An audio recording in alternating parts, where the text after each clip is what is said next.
देखिए, दिलीप घोष जी के बारे में हम बात नहीं करना चाहते। इसलिए नहीं बात करना चाहते हैं कि हम लोग सब जितने लोग खड़े हैं और आप लोग सबके घर में माँ, बहन, बेटी, दीदी सब कोई होंगे। बहुत लोग ऐसे होंगे जिनको पोता पोती, नाती नतनी होगा, ग्रैंड चिल्ड्रन रहे होंगे। और जब कोई व्यक्ति, हमारे संस्कार में हमको नहीं सिखाया गया कि महिला के बारे में गलत बोलना, चाहे वो मेरी प्रतिद्वंदी ही क्यों ना। लेकिन दिलीप घोष जी और भारतीय जनता पार्टी और ये आरएसएस वालों की शुरू से मानसिकता रही है कि ये महिलाओं का सम्मान नहीं करते हैं। ये सीताराम नहीं बोलते हैं, श्री राम बोलते हैं। आप जैसे लक्ष्मी नारायण, गौरी शंकर, राधा कृष्ण, देवी का नाम हरदम पहले आता है, माँ का नाम हरदम पहले आता है। लेकिन ये लोग सीताराम नहीं बोलते हैं, श्री राम बोलते हैं।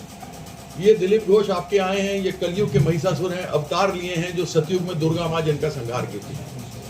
ये आए हैं, पहले दुर्गा माँ के बारे में अपशब्द बोला, अब यह दीदी के बारे में अपशब्द बोला। तो यह केवल दुर्गा माँ या दीदी के बारे में अपशब्द नहीं बोला, इन्होंने समस्त महिला समाज, नारी समाज जो माँ है, अगर माँ न हो तो हम में से कोई भी इस पृथ्वी पर ना आए। माँ 9 महीने तक पेट में रखती है और उसके बाद वह बच्चे को जन्म देती है। हम जितने भी जन्मे हैं माँ के कारण से जन्मे, इसलिए दीदी माँ को पहले और माटी और फिर मानुष।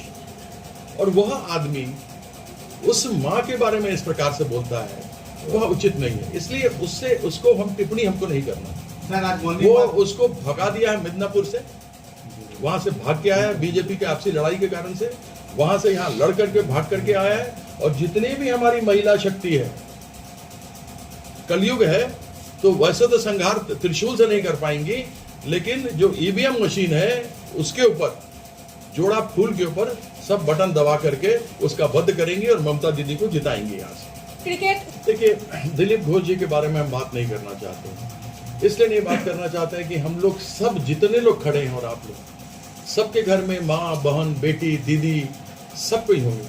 बहुत लोग ऐसे होंगे जिनको पोता पोती, नाती नतनी होगा, ग्रैंड चिल्ड्रन रहे होंगे। और जब कोई व्यक्ति, हमारे संस्कार में हमको नहीं सिखाया गया कि महिला के बारे में गलत बोलना, चाहे वो मेरी प्रतिद्वंदी ही क्यों ना। लेकिन दिलीप घोष जी और भारतीय जनता पार्टी और ये आरएसएस वालों की शुरू से मानसिकता रही है कि ये महिलाओं का सम्मान नहीं करते हैं। ये सीताराम नहीं बोलते हैं, श्री राम बोलते हैं। आप जैसे लक्ष्मी नारायण, गौरी शंकर, राधा कृष्ण, देवी का नाम हरदम पहले आता है, माँ का नाम हरदम पहले आता है। लेकिन ये लोग सीताराम नहीं बोलते हैं, श्री राम बोलते हैं। ये दिलीप घोष आपके आए हैं, ये कलयुग के महिषासुर हैं, अवतार लिए हैं जो सतयुग में दुर्गा माँ जिनका संहार की थी। ये आए हैं, पहले दुर्गा माँ के बारे में अपशब्द बोला, अब यह दीदी के बारे में अपशब्द बोला। तो यह केवल दुर्गा माँ या दीदी के बारे में अपशब्द नहीं बोला, इन्होंने समस्त महिला समाज, नारी समाज जो माँ है, अगर माँ न हो तो हम में से कोई भी इस पृथ्वी पर ना आए। माँ 9 महीने तक पेट में रखती है और उसके बाद वह बच्चे को जन्म देती है। हम जितने भी जन्मे हैं माँ के कारण से जन्मे, इसलिए दीदी माँ को पहले और माटी और फिर मानुष।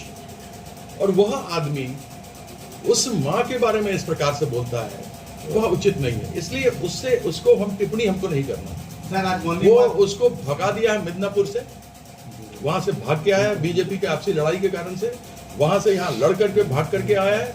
और जितनी भी हमारी महिला शक्ति है, कलयुग है, तो वैसे तो संहार त्रिशूल से नहीं कर पाएंगी, लेकिन जो ईवीएम मशीन है उसके ऊपर, जोड़ा फूल के ऊपर सब बटन दबा करके उसका वध करेंगी और ममता दीदी को जिताएंगे यहाँ से। क्रिकेट